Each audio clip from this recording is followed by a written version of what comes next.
I actually enjoy like the counter conspiracy that there was hundreds of thousands of people that all got together, you know, over the decades and decades too. There we go. What are you doing? It's a conspiracy.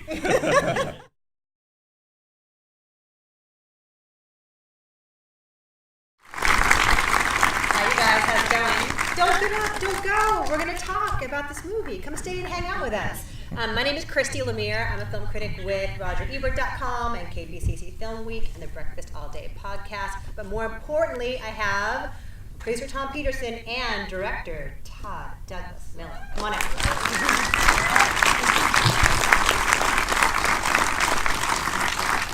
Yeah, you've got mics too. We got mics. Awesome. Thank you. Come on up. Your film is amazing. It's stressful, right? I mean, like, we know they made it, and we know they got back, but still, I'm like, what's gonna happen? How did you do that? Why are you shorter? I should be in that chair. No, I'm happy here. Are you comfy down there? Yeah, good. Okay, cool. Good, All right, thanks. good. It looks very comfy. It's great. It's like your own little Close to the capsule ground. going to the moon. How did you achieve a sense of suspense in telling a story that we all know how it goes? You know, it was, you know, a real labor of love. You know, we worked very closely with NASA and the National Archives, obviously. And you know, it's just a testament to all the great, you know, team we had, from the audio guys to the film restorators, our wonderful music composer, Matt Morton, and Score, guys right? like you know, Tom, and all the producers. You know, it was, when you see footage like this and you see materials like this, it's very easy to get out of the way of it. My favorite films are the ones where you don't necessarily see the work of the team, and I think that this film does that for me. You know, we're just so happy with it. We were just at another screening, and this is probably the first screening that we haven't sat through the entire thing. We've gone to like every single one. We just love watching it. So we did get lucky and saw like the last 20 minutes or so, which is pretty cool. So I was watching it, and I was wondering, can you let yourself get immersed into the drama of it, or are you watching every beat, watching every image? Oh yeah, I see something new every time. In fact, we joke now. It's like we play like the game of look-alike. You know, people on our team look like certain people on Mission Control, and then sometimes we've just been so honored to meet family members that were there, people that see themselves, and now we know them and they feel like, you know, family to us. Like, you know, I was just watching the end credits there, and Buzz Aldrin's children, so Andy Aldrin's in one of the last shots, and Mark and Rick Armstrong, Neil's kids, have been so great, you know, to work with over the years, and they're both in that sequence, and we were just with them last night, you know, so it's really cool to see. There was a woman at a screening at Sundance. A woman came up after and had recognized her dad in he was in launch control. He was one of the contractors, and she didn't know she was going to see him, and he'd been gone for like 30 years, so she was really emotional, and you know, that people continually come up who either have like a very personal connection like that, or like, I remember where I was, you know, when it happened. So that's been great. That must feel amazing, you know, to bring it all full circle and make it current again. Yeah. Mm-hmm. So what was the earliest interest for you in making a film about space, in making a film about the moon? Well, I grew up, I've lived in New York for a long time now, but I grew up in Columbus, Ohio, and you can't grow up in that part of the world and not hear about Neil Armstrong and John Glenn and all these other Ohioans that, you know, became astronauts.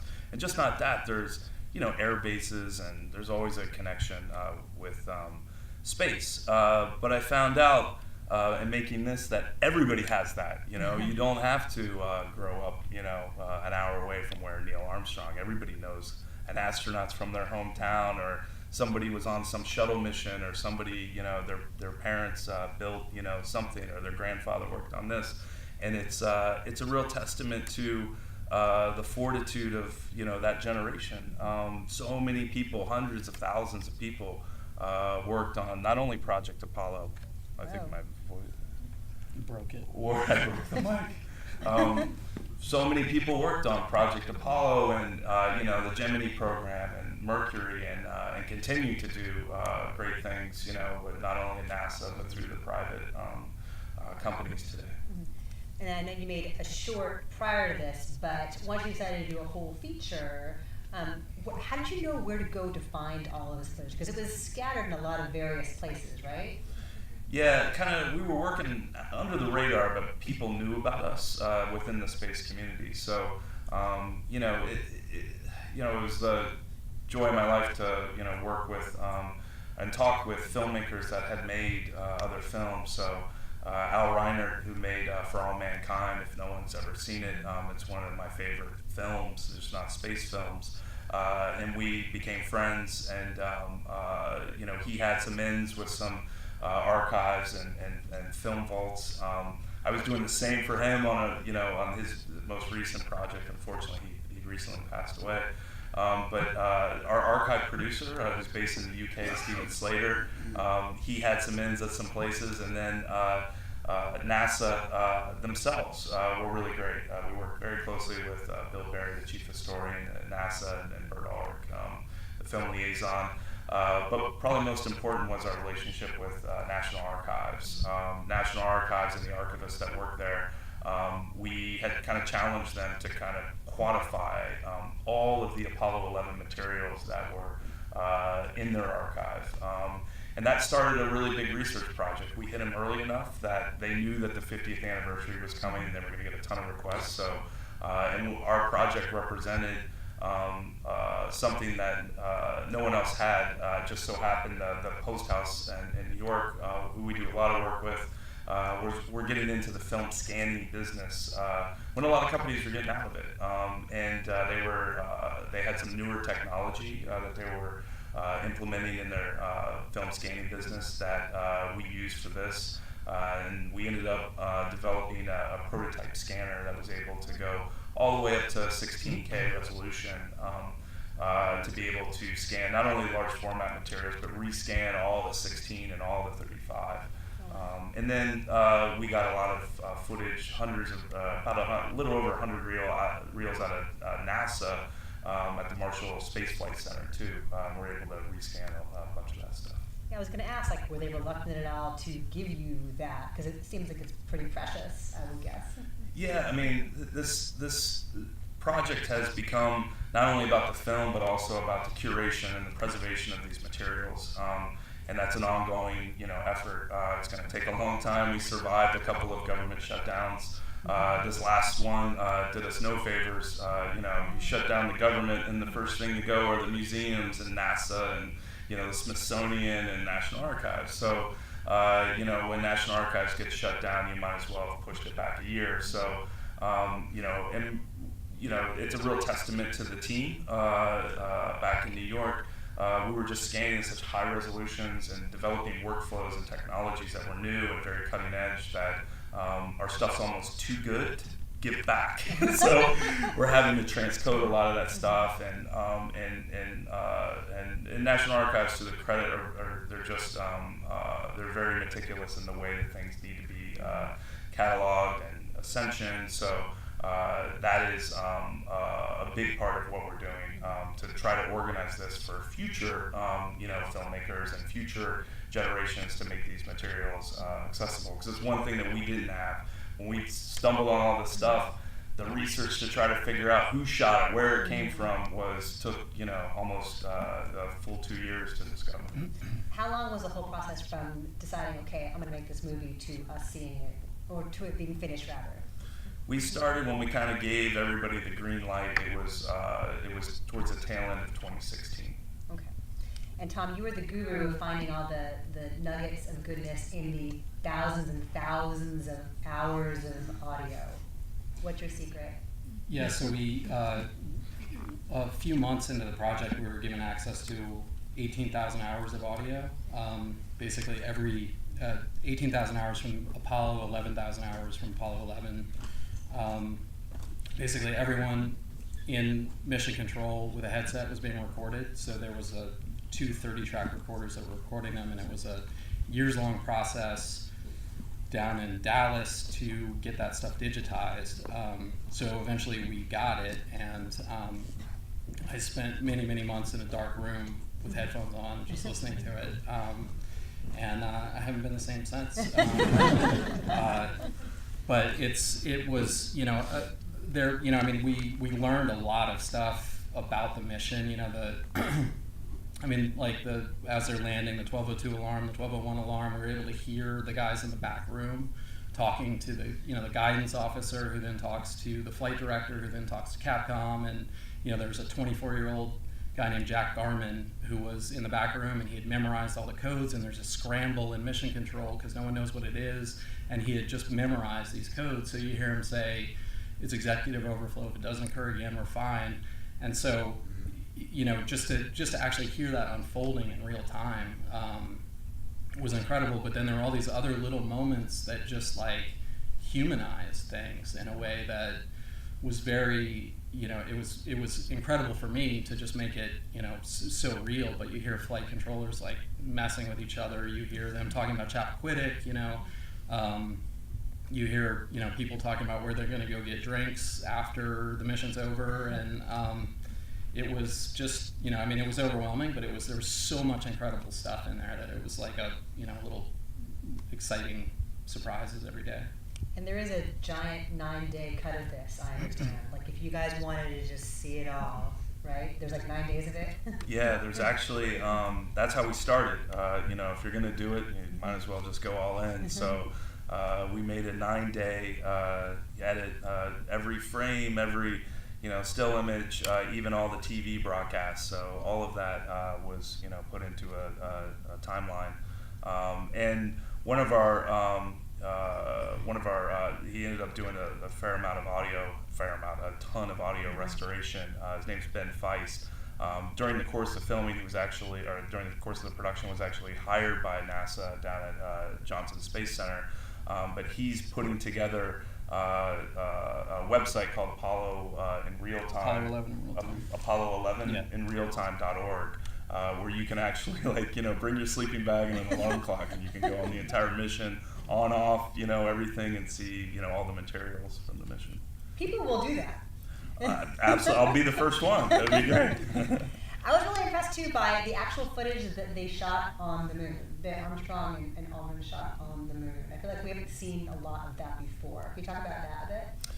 Yeah, so they had basically two things that they were in control of. One was the they call it the data acquisition camera, the 16 millimeter camera that was shooting out the LEM window as it was landing, and then you saw Buzz Aldrin just the bracket on the trans-lunar journey. And then they also, and that was the camera that shot the first steps as well. I always love that shot. You could see both guys. It's just an incredible shot. And the landing sequence, I mean, there's a reason why these guys are American Society of Cinematographer members. And it's the same with Michael Collins shooting the command, that lunar module coming off of the lunar surface. I never understood why anybody would ever edit those two shots, so we just decided to show them in an unbroken way. And I was surprised we didn't get any resistance from any of the distributors. But and then on the lunar surface itself, they had 70 millimeter, not to be confused with film. Still, they had 70 millimeter still Hasselblad cameras, medium format, 4x5. And those pictures are just gorgeous. They're absolutely, it just takes me back. And again, I was just last year talking to Al Reinert about it, and he was like a little kid. Here's the guy who did For All Mankind and won an Oscar for Apollo 11, and he gets tickled, seeing people walking on the moon. But that stuff, we wanted to really up the quality of it all. So to rescan all that, to give it, it's due, in my opinion, and the highest quality we can get it today, was a challenge, but I think the guys did a really great job. Do you feel like you understand these guys? I mean, they've been mythologized. First Man came out, we see a stoic version of Neil Armstrong. Do you feel like, having spent so much time with this footage, with this story, that you really understand these men? I think for me, it's been great because we've gotten to know Mark and Rick Armstrong pretty well, and they are they're very much like their dad, and people will ask them, what was it like knowing that your dad was going to the moon? And they're like, well, he just was going to work. That's what he did. And I think that, listening to all this stuff, seeing all this stuff, definitely, but the experience of getting to know the families and, and meeting Michael Collins and meeting Buzz Aldrin was, just a perfect kind of encapsulation of that as well. So. And Michael Collins is he's the forgotten astronaut, but if you want to read one of the greatest books, just not a good space book, some of you might have read it. In 1974, he wrote this great autobiography called Carrying the Fire. It's the gold standard for astronaut books. He wrote it himself, which is pretty unusual for those guys. But it's full of wit and charm, and that's exactly who he is in person, even at 88, 89 years old. So we tried to bring my mic cut out again. That's a button I'm getting the hook. You talked into it too hard. But yeah, is it on? No. But I'm just gonna get the hook here in a second. You're talking too much. But he, that's who he is in real life. And Buzz Aldrin is Buzz Aldrin. So it's. But I think it's more about the other people, the unsung heroes. To hear the mission controllers and some of the flight controllers that you don't necessarily hear about. One of the great discoveries we had was we saw a woman in the firing room in the beginning. Her name's Joanne Morgan. She was the first woman. She was this badass engineer that worked at NASA, had a 43-year career, but that was the first mission. She was in the firing room at Cape Kennedy, as it was called at the time. She's surrounded by all these guys. Didn't make it in the film, probably a Criterion Collection or DVD extra. There was a 25-year-old woman that was working in the back room. Her name was Poppy Northcutt, and she schools these guys, these old dog flight controllers that aren't getting why their map is off on the return trajectory. And it's just fascinating to see her just try to articulate why they're wrong, and they're just not getting it. And finally, she just in her Texas, wit smart way, just cuts them down. It's really cool. And again, there's an African American gentleman I'd always seen mixed in with all these B-roll shots all the time, and even portrayed in fiction. And I'm that's not real. He wasn't in the front room. In fact, our research, and this was credit to the historian's office and us just digging for it, had a much more important job. He was the radiation specialist, in the spacecraft analysis room.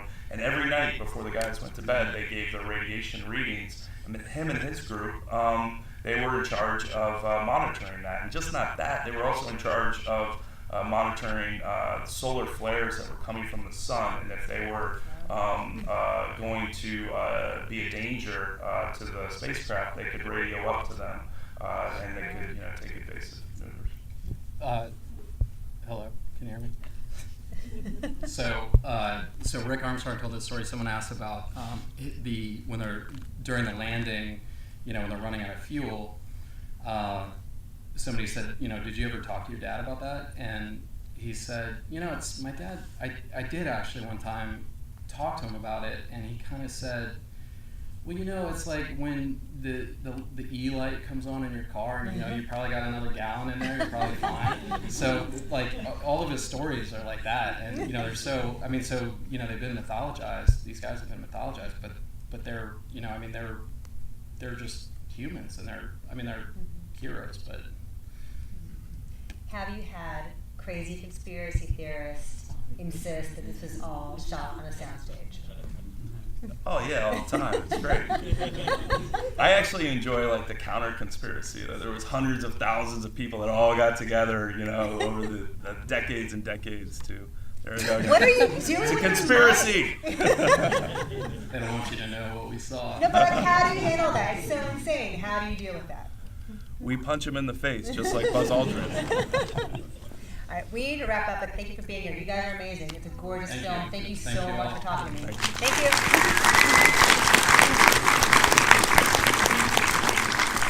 That's probably exactly what that was. It was a conspiracy, guys. No, thank you. It was so fun talking to you. I broke it. Too much, man.